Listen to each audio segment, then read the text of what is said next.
살아계신 하나님, 주님을 예배합니다. 이 시간 어제의 날을 자복하며 회개의 기도를 드립니다. 먼저 저희들의 관계를 돌아봅니다. 저희의 관계 속에서 예수 그리스도의 사랑이 나타났는지 돌아봅니다.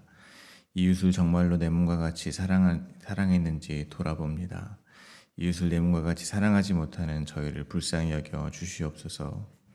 예수님께서 십자가에서 죽으심으로 화목해 해주신 하나님과의 관계를 잊지 않게 하시고, 예수님이 저희를 사랑하신 것 같이 이웃을 저희도 사랑하게 하여 주시옵소서. 이 시간 주님의 말씀을 전하고 또한 듣습니다. 성령 하나님 간절히 구하옵니다. 도와주시옵소서. 선포되어지는 말씀 속에서 살아계신 주님을 만나게 하여 주시옵소서.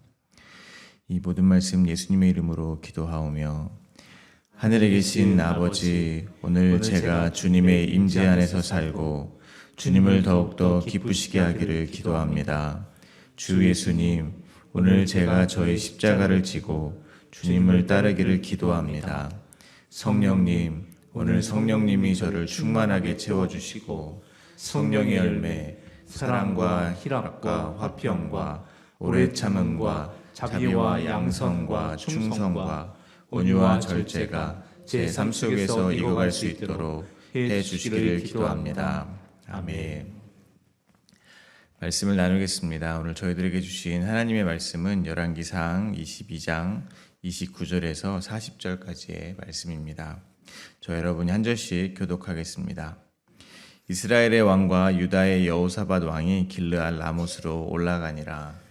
이스라엘의 왕이 여호사밧에게 이르되 나는 변장하고 전쟁터로 들어가려 하노니 당신은 왕복을 입으소서 하고 이스라엘의 왕이 변장하고 전쟁터로 들어가니라. 아람 왕이 그의 병거의 지휘관 32명에게 명령하여 이르기를 너희는 작은 자나 큰 자와 더불어 싸우지 말고 오직 이스라엘 왕과 싸우라 한지라. 병거의 지휘관들이 여호사밧을 보고 그들이 이르되 이가 틀림없이 이스라엘의 왕이라 하고 돌이켜 그와 싸우려 한즉 여호사밧이 소리를 지르는지라. 병거의 지휘관들이 그가 이스라엘의 왕이 아님을 보고 쫓기를 그치고 돌이켰더라. 한 사람이 무심코 활을 당겨 이스라엘 왕의 갑옷 솔기를 마친지라. 왕이 그 병거 모는 자에게 이르되 내가 부상하였으니 내 손을 돌려 내가 전쟁터에서 나가게 하라 하였으나 이 날에 전쟁이 맹렬하였으므로 왕이 병거 가운데에 붙들려 서서 아람 사람을 막다가 저녁에 이르러 죽었는데 상처의 피가 흘러 병거 바닥에 고였더라. 해가 질녘에 진중에서 외친 소리가 있어 이르되 각기 성읍으로 또는 각기 분향으로 가라 하더라. 왕이 이미 죽음에 그의 시체를 메어 사마리아에 이르러 왕을 사마리아에 장사하니라. 그 병거를 사마리아 못에서 씻음에 개들이 그의 피를 핥았으니 여호와께서 하신 말씀과 같이 되었더라. 거기는 창기들이 목욕하는 곳이었더라. 아합의 모든 행적과 그가 행한 모든 일과 그가 건축한 상하궁과 그가 건축한 모든 성읍은 이스라엘 왕 역대지략에 기록되지 아니하였느냐. 아합이 그의 조상들과 함께 잠에 그의 아들 아하시야가 대신하여 왕이 되니라. 아멘. 아합 왕은 사신을 시켜 미가야 선지자를 불러왔습니다. 미가야 선지자가 사신의 부탁을 듣고 아합 왕이 듣고 싶은 대로 예언을 해주었습니다. 그러나 아합 왕은 믿지 않았고 미가야 선지자는 아합 왕이 전쟁에 나가면 죽을 것이라고 다시 예언하였습니다. 그리고 하나님께서 거짓 영을 아합 왕의 모든 선지자들의 입에 넣었다고 하는 말을 듣고 시드기야는 미가야의 뺨을 때렸습니다. 그리고 아합은 미가야를 감옥에 가두었습니다. 오늘 본문에서는 아합과 여호사밧이 결국 길르앗 라못으로 올라갑니다. 오늘 본문은 크게 세 문맥으로 나누어 묵상하겠습니다. 첫 번째 문맥은 29절부터 33절입니다. 아합과 여호사밧은 길르앗 라못으로 올라갑니다. 아람 왕의 병거의 지휘관들이 여호사밧을 보고 싸우려 했지만 그가 이스라엘 왕이 아님을 알고 돌이켰습니다. 두 번째 문맥은 34절부터 36절입니다. 아합 왕은 누군가 무심코 쏜 화살에 맞아 흘린 피로 결국 죽게 되었습니다. 세 번째 문맥은 37절부터 40절입니다. 아합 왕의 시체를 사마리아에 장사하였습니다. 그리고 말씀과 같이 개들이 그의 피를 핥았습니다. 첫 번째 문맥입니다. 29절입니다. 이스라엘의 왕과 유다의 여호사밧 왕이 길르앗 라못으로 올라가니라. 아합은 하나님의 말씀을 결국 거절했습니다. 미가야 선지자를 옥에 가두고 여호사밧 왕과 길르앗 라못을 정복하기 위해서 올라간 것입니다.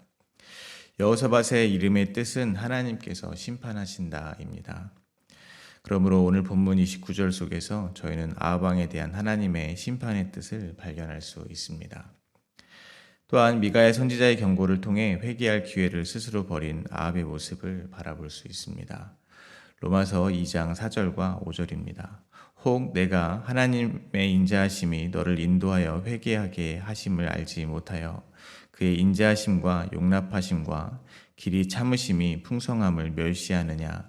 다만 내 고집과 회개하지 아니한 마음을 따라 진노의 날 곧 하나님의 의로우신 심판이 나타나는 그날에 이 말 진노를 내게 쌓는도다. 저희는 하나님께서 택하신 백성들을 한 사람도 놓치지 않으시고 구원하실 것을 분명히 믿고 있습니다. 그러나 저희는 저희 자신에 대한 확신을 갖지 않기를 소망합니다. 무턱대고 구원의 확신을 갖고 교만한 것보다 내가 정말 구원받은 성도가 맞을까 하며 고민하며 겸손한 것이 낫습니다. 저희가 택함을 받은 백성이 아닐 수 있다는 경각심을 잃지 않게 되기를 바랍니다. 그래서 두렵고 떨림으로 저희의 구원을 이루어 가게 되시기를 바랍니다. 그래서 하나님의 인자하심과 오래 참으심의 은혜를 멸시하지 않게 되기를 간절히 소망합니다. 그러나 아합은 뭔가 찜찜했던 것 같습니다. 30절입니다. 이스라엘의 왕이 여호사밧에게 이르되 나는 변장하고 전쟁터로 들어가려 하노니 당신은 왕복을 입으소서 하고 이스라엘 왕이 변장하고 전쟁터로 들어가니라. 아합은 예상치 못한 행동을 합니다. 여호사밧에게 왕복을 입으라는 것입니다. 그리고 자기는 평범한 군인으로 변장을 하겠다고 합니다. 이렇게 왕복을 여호사밧에게 입힘으로 아람 군대의 표적에서 벗어나겠다는 심산일 것입니다. 아마도 미가의 선지자의 예언을 완전히 무시하지는 못한 것으로 보입니다. 그러나 이 또한 아합이 잘못 생각하고 있는 것입니다. 아합은 지금 눈앞의 현실을 벗어나지를 못하고 있는 것입니다. 쉽게 말해서 현실 감각이 전혀 없는 것입니다. 아합의 문제는 아람 군대의 눈을 피하는 것으로 해결할 수 있는 것이 아닙니다. 하나님의 눈을 피할 수 없다는 것을 아합은 모르고 있는 것입니다. 아합이 지금이라도 살아남을 수 있는 방법은 무엇이겠습니까?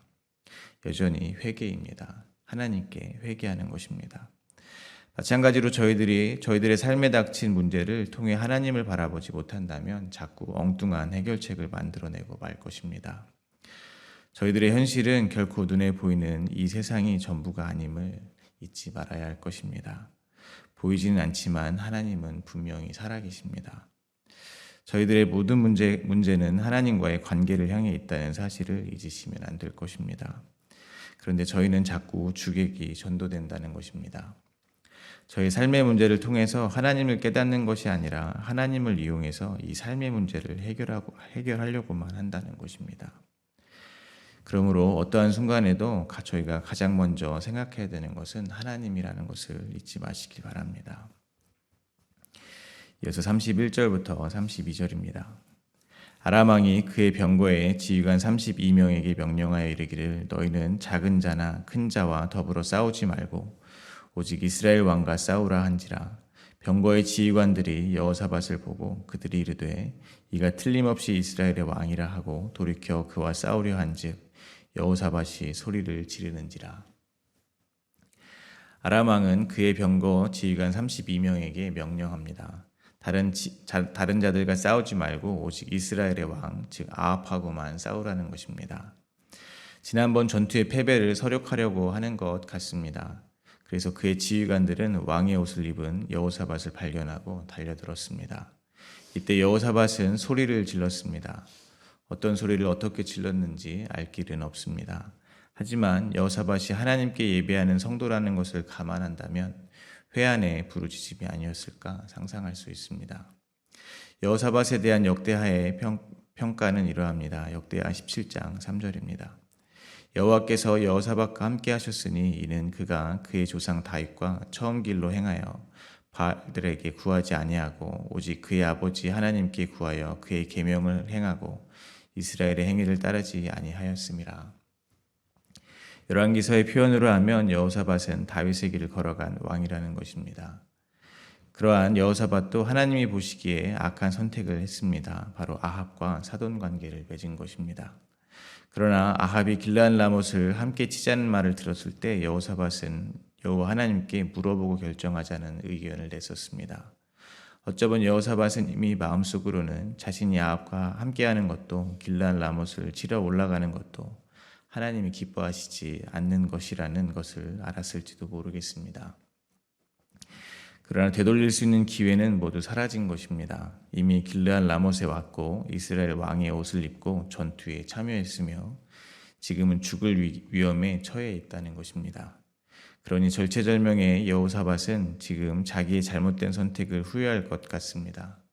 그래서 하나님께 회개와 후회의 부르짖음을 지르지 않았을까 하는 생각이 듭니다. 그런데 이때 놀라운 일이 일어납니다. 33절입니다. 병거의 지휘관들이 그가 이스라엘의 왕이 아님을 보고 쫓기를 그치고 돌이켰더라. 갑자기 아람의 군대 지휘관들이 여호사밧을 쫓는 것을 그치고 돌아간 것입니다. 어떻게 이런 일이 일어났겠습니까? 그 이유는 하나님께서 여호사밧과 함께 하셨기 때문입니다.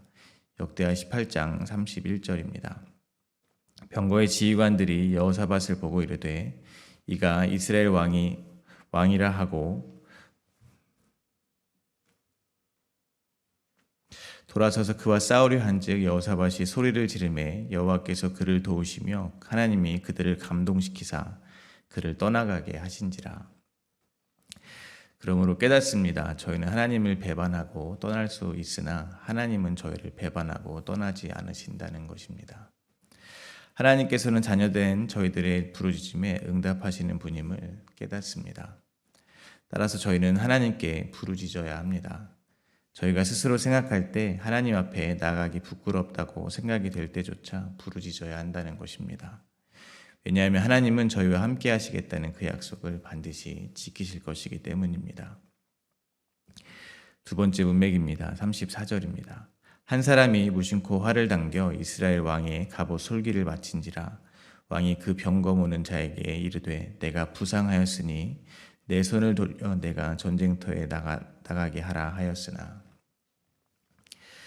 아합은 아람 군대의 눈을 피하기 위해서 자기의 옷을 여호사밧에게 입혔습니다. 그래서 아합의 의도대로 아람의 지휘관들은 아합이 아니라 여호사밧을 쫓았습니다. 아람의 지휘관들이 이스라엘 왕의 옷을 입은 여호사밧을 자기 대신 죽이지는 않았지만 아합은 자기 계획대로 아람 군대의 눈은 피할 수 있었다고 볼 수 있습니다. 그러나 하나님의 눈은 피할 수가 없었습니다. 어느 한 사람이 무심코 담겨 쏜 활에 맞은 것입니다. 여기에 쓰인 무심코라는 단어는 사전을 찾아보면 온전한, 성실함을 따라 라는 뜻이 함께 있습니다. 그러니까 아합이 아무리 꾀를 써서 피하려고 해도 지금 아합을 향한 재앙을 선포하신 하나님의 심판은 성실하고 온전하게 이루어지고 있음을 독자인 저희들에게 드러내고 있다는 것입니다. 마찬가지로 저희는 하나님이 허락하시지 않으면 참새 한 마리도 땅에 떨어지지 않는다는 사실을 잊지 말아야 할 것입니다. 하나님께 이 세상 만물에 절대적인 주권이 있다는 것입니다. 그 말을 뒤집어서 생각하면 저의 삶에 일어나는 모든 일은 우연이 없다는 것입니다. 즉 참새 한 마리가 떨어지는 일이나 무심코 날아오는 화살이나 해석이 필요하다는 것입니다. 그러면 어떻게 해석이 돼야 되겠습니까? 당연히 하나님께서 하나님이신 줄을 아는 것으로 해석이 되어야 되는 것입니다. 그러므로 저희들의 인생에 일어나는 모든 일을 통해서 하나님께서 만왕의 왕이시오 만주의 주라는 사실이 저희들에게 또한 온 세상에 드러나게 되기를 간절히 바랍니다. 35절과 36절입니다. 이날에 전쟁이 맹렬하였으므로 왕이 병거 가운데 붙들려 서서 아람 사람을 막다가 저녁에 이르러 죽었는데 상처의 피가 흘러 병거 바닥에 고이었더라. 해가 진력에 진중에서 외치는 소리가 있어 이르되 각기 성읍으로 또는 각기 본향으로 가라 하더라. 무심코 날아온 화살에 맞아 피를 흘리던 아합은 끝내 전장을 빠져나가지 못하고 저녁때가 되자 죽고 말았습니다. 그리고 해가 지자 이스라엘 군대 내에서 모두들 자기 성읍으로 또는 고향으로 돌아가라는 소리가 들렸습니다. 이로써 하나님께서 미가야 선지자를 통해 하신 말씀이 성취되었습니다. 열왕기상 22장 17절입니다. 그가 이르되 내가 보니 온 이스라엘이 목자 없는 양같이 산에 흩어졌는데 여호와의 말씀이 이 무리에게 주인이 없으니 각각 평안히 자기의 집으로 돌아갈 것이라 하셨나이다. 오늘 본문에는 없지만 미가야 선지자 예언에 기록되어 있는 목자 없는 양이란 말이 저는 왠지 쓸쓸하게 다가옵니다. 아합은 그들에게 좋은 목자가 되지 못했다는 것입니다. 그래서 아합이 죽자 오히려 백성들에게 평안이 임한 것입니다. 미가야 선지자가 예언한 평안이 자기의 집으로 돌아갈지라에서 평안이라는 말은 저희가 잘 아는 샬롬이라는 단어입니다. 그 말을 반대로 말하면 아합이 함께하는 동안은 백성들의 마음속에는 샬롬이 없었다는 말이 될 것입니다. 백성들의 마음은 불안과 공포로 가득했었다는 말이 될 것입니다. 예전에 저희 아이를 크게 혼낸 적이 있습니다. 사실 훈육이 아니라 저는 화를 낸 거였습니다. 아이가 아무리 어려도 아이를 키우다 보면 감정이 앞설 때가 있는 것이 사실입니다. 저는 지금도 그 순간을 후회하고 있습니다. 왜냐하면 그 순간으로 인해서 저는 저희 아이에게 샬롬을 주는 아버지에서 두려움을 주는 아버지가 되었기 때문입니다. 제가 저희 아들을 목자 없는 양같이 쓸쓸하게 했다는 것입니다. 지금도 저와 잘 지내다가 저희 표정을 살피고 긴장하는 모습을 볼 때가 있습니다. 그때마다 가슴이 참 아픕니다. 그러니까 저희는 아합과 같이 누군가에게 마음의 샬롬을 빼앗는 사람이 될 수도 있다는 것입니다. 그리고 예수님께서도 공생의 기간에 수많은 백성들을 목자 없는 양같이 불쌍히 여기셨음을 또한 기억합니다. 그러나 예수님은 아합이 백성들에게 했듯이 또한 제가 저희 아이에게 그러했듯이 마음의 평강을 빼앗는 목자가 아니셨습니다. 예수님은 목자 없는 저희에게 샬롬 그 자체로 오셨고 저희를 다시는 목자 없는 양처럼 두고 떠나지 않으실 것을 약속해 주셨습니다. 그러므로 저희도 예수님을 닮아 저희의 사랑하는 가족들에게 그리고 공동체 식구들에게 더 나아가 만나는 모든 사람들에게 주님의 평안을 주는 그런 사람들이 되었으면 좋겠습니다. 세 번째 문맥입니다. 37절과 38절입니다. 왕이 이미 죽음에 그의 시체를 메어 사마리아에 이르러 왕을 사마리아에 장사하니라. 그 병거를 사마리아 못에서 씻음에 개들이 그의 피를 핥았으니 여호와께서 하신 말씀과 같이 되었더라. 거기는 창기들이 목욕하는 곳이었더라. 아합이 죽자 그의 시체를 가져다가 사마리아에 장사했습니다. 그리고 왕이 실려있던 병거를 사마리아에 있는 못에서 씻었습니다. 그러자 병거에서 흘러나온 아합의 피를 개들이 핥았습니다. 또한 그 연못 역시 창기들이 목욕하던 곳이었습니다. 즉 이 땅의 부와 명예를 모두 소유한 한 나라의 왕이라 해도 하나님을 버리고 우상을 섬긴다면 하나님 앞에서 그저 개처럼 천하며 창기처럼 부정하다는 뜻이 될 것입니다. 그러나 이 역시 나봇의 포도원을 강탈한 아합을 향해 엘리야를 통해 말씀하신 하나님의 말씀이 이루어진 것입니다. 열왕기상 21장 19절입니다. 너는 그에게 말하여 이르기를 여호와의 말씀이 내가 죽이고 또 빼앗았느냐 하셨다 하고 또 그에게 이르기를 여호와의 말씀이 개들이 나봇의 피를 핥은 곳에서 개들이 내 피 곧 내 몸의 피도 핥으리라 하였다 하라. 그러므로 저희는 하나님의 말씀의 신실함을 바라볼 수 있습니다. 하나님께서 말씀하신 것은 그것이 영원한 언약이든 심판의 말씀이든 반드시 지키신다는 것입니다. 다시 한번 말씀드리지만 이 세상에 무심코 일어나는 일은 없습니다. 이 세상의 모든 것은 하나님의 말씀대로 이루어지고 있는 것입니다. 그러므로 저희는 이 세상 그 어떤 지식과 정보보다도 이 성경 말씀을 믿어야 할 것입니다. 이 세상에서 가장 지혜로운 것은 사도 바울과 같이 예수 그리스도를 아는 지식을 가장 고상한 것으로 여기는 것입니다. 예수님을 얻고 그 안에서 발견되기 위해서 내가 아는 모든 것을 잃어버리고 배설물로 여기는 것임을 잊지 마시기를 바랍니다. 39절과 40절은 아합의 남은 행적을 기록합니다. 아합의 남은 행적과 그가 행한 모든 일과 그가 건축한 상하곤과 그가 건축한 모든 성읍은 이스라엘 왕 역대지략에 기록되지 아니하였느냐. 아합이 그의 조상들과 함께 잠에 그의 아들 아하시아가 대신하여 왕이 되니라. 아합이 남긴 것은 결국 화려한 건축물입니다. 하나님께서는 이스라엘의 왕이 되는 자에게 동일하게 말씀하셨습니다. 다윗처럼 하나님의 계명을 지키면 영원한 왕위를 지켜주시겠다고 말씀하신 것입니다. 그런데 아합은 자기 스스로 왕위를 지키기 위해 애쓰다가 개처럼 죽었습니다. 상아로 궁을 만든다 한들 가져갈 수가 없습니다. 아무 소용이 없습니다. 참 부질없는 인생입니다. 저희가 죽어서 무엇을 남기기를 원하는지 한번 생각해 보았으면 좋겠습니다. 당연히 예수 그리스도가 남기를 원합니다. 저의 자녀들이 저희를 이렇게 기억했으면 좋겠습니다. 우리 아버지는 또는 우리 어머니는 예수님을 참 많이 사랑하셨던 분이다 라고 기억했으면 좋겠습니다. 그리고 자녀인 나를 정말 많이 사랑해 주신 분이다 라고 기억했으면 좋겠습니다.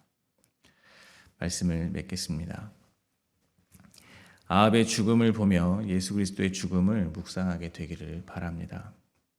아합은 저희의 골수 안에 가득 차 있는 죄의 의인화로 묵상할 수 있을 것 같습니다. 그러므로 아합의 비참한 죽음은 곧 저희의 죽음입니다. 하나님 앞에 저희는 개처럼 비천한 존재이며 하나님보다 세상을 더 사랑하는 부정한 창기와 같기 때문입니다. 그러나 저희의 죄를 모두 끌어안고 아합과는 비교도 할 수 없이 비참하게 십자가에서 죽으신 분은 완전한 하나님이신 예수 그리스도시라는 것입니다.